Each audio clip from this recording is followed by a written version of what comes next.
And welcome back to the Scott Hennon Show, the Common Sense Club. I am the guest host today, Gene Grainer. As we continue with our lineup of guests, we have with us now Ed Morrissey of Hot Air. He is here to discuss his blog that showed Mitt Romney used President Obama's climate change guru, John Holdren, to advise him on emission regulations while he was governor. So will we continue to, if he were to win the White House, basically keep this individual on? And welcome to the show this morning, Ed. Hey, great to be on. Thanks for having me. Bring us up to date on this story and the ramifications of it if Mitt Romney were to become the Republican candidate for president. Well, I mean, I think what this shows is that Mitt Romney's record on environmental concerns in Massachusetts as governor is complicated. There's actually two stories now. The other one is Douglas Foy, who was actually a member of Mitt Romney's cabinet. John Holdren was the science advisor that you're talking about, and he partnered with Mitt Romney to develop the toughest CO2 regulations in the country. And then Foy wanted to put in a regional cap-and-trade program, which Mitt Romney initially backed, and then eventually reneged on backing. He reversed himself, and Foy ended up resigning in the last few months of last year of Romney's gubernatorial reign there. And so this is, I mean, Douglas Foy was was the president of the Conservative Conservation Law Foundation, and this was a group that led lawsuits to stop things like building a nuclear plant in Massachusetts, doing offshore drilling in the Georges Bank region. So, I mean, this is a guy who was stopping nuclear and oil from gaining a foothold, and Romney picked him to be the Secretary of Commonwealth Development, which is sort of a broad portfolio in the Massachusetts government. Holdren was not a cabinet member, but he was somebody that Romney praised as a partner in developing these, toughest CO2 emission regulations in the nation in a 2005 statement. And so you look at this and you say, well, okay, maybe Romney's talking about building nuclear plants now and in oil. Maybe he's changed his mind on these things. But the people that he was picking when he was governor of Massachusetts were people who were not just opposed to that, but really seriously hostile to those types of solutions. So are you saying if he would become president of the United States, we would not see much of a changing of the guard at the EPA, possibly? Well, I mean, I think that when we're looking at the EPA, and I think this is a really good question, when you're looking at the EPA, whoever the president appoints is going to have a lot of influence over what gets enforced, what rules get written, and that sort of thing.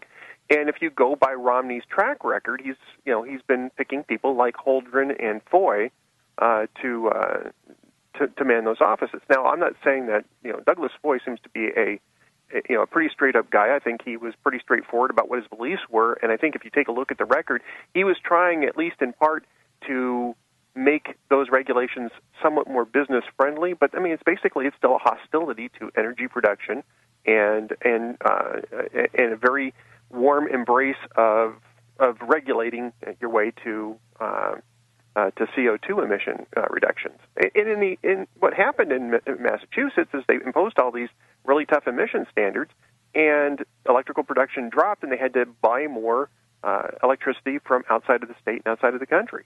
And I mean, that's the type of thing that winds up happening. And so maybe Mitt Romney has changed his mind, but I think he has to explain himself as to what's going on with these two people that he worked with, why he decided to work with somebody who was busy suing to stop new energy resources from coming online, and why he worked with somebody who's a nutcase Malthusian. This is Holdren, who's a nutcase Malthusian, who was part of the whole population bomb thing back in the 1970s, and the whole sky is falling, we need to cut the birth rate.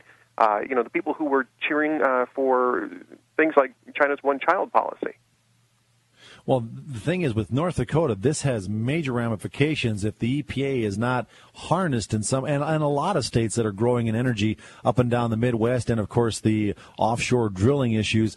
This is a big deal on not only job creation or job destruction. The EPA right now is hot on the heels on North Dakota with this new hazing regulation. North Dakota has the cleanest air in North Dakota, yet they seem to think that our electrical refineries and the refineries up here that are emitting water vapor somehow, some way, is creating a haze of smog and smoke that needs to be regulated. And we're finding many individuals are struggling with the EPA and the mindset there. And the only way to change that mindset is to eliminate positions. Yeah, I mean, I think the only way to do that is to really have Congress take control over the EPA's regulatory practices, because they are a loose cannon, regulatorily speaking. They are writing their, they're trying to write their own jurisdictions. They're trying to create their own jurisdictions. It's a mess at the EPA, and it's a deliberate mess. This is a deliberate strategy to bypass Congress, and it's one of the first things that Congress has to do. Even apart from whoever you elect president, you have to get the Congress back in control of regulatory agencies, and it has to start with the EPA. I mean, it's just a disaster. I think what most well-meaning Americans don't understand about government bureaucrats, when they concoct an idea from whatever idea it's born from, all they do is they have to write the idea up and then have a public hearing period of how many days or months it is. And then after that hearing, they go behind closed doors. Supposedly they're going over these results from the hearings, and they still rule any way they see fit. Am I correct?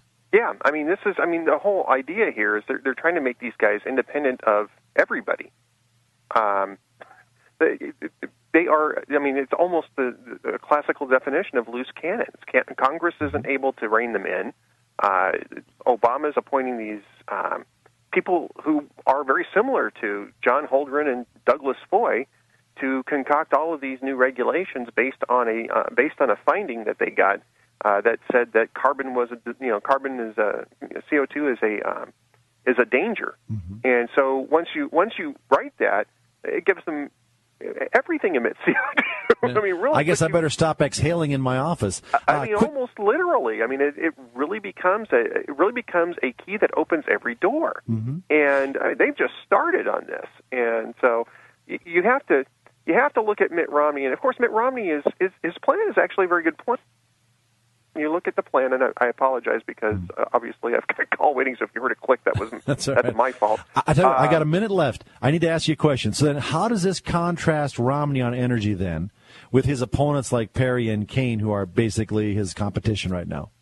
Well, I think appointments matter, and they have to ask what made you appoint John Holdren and Douglas Foy, to these important positions. I mean, obviously you must have felt some sort of kindred spirit with these guys on these issues. And even though later he kind of throws Foy under the bus, it only really came when he decided to run for president. And so, I mean, it makes him look very inauthentic, and which is a problem that Romney already has. I hear you. Well, thank you very much for joining us this morning. We are up against a break here, but your thoughts are definitely well taken, as a loose cannon is the EPA. So, Ed Morrissey of Hot Air, thanks again for joining us on the Common Sense Club today. Thank you, sir. All right. I'm Gene Grainer. This is the Common Sense Club. We'll be back with a break, and I have some more comments about the flea party taking place in Wall Street, and I will explain myself in the next segment. More to come.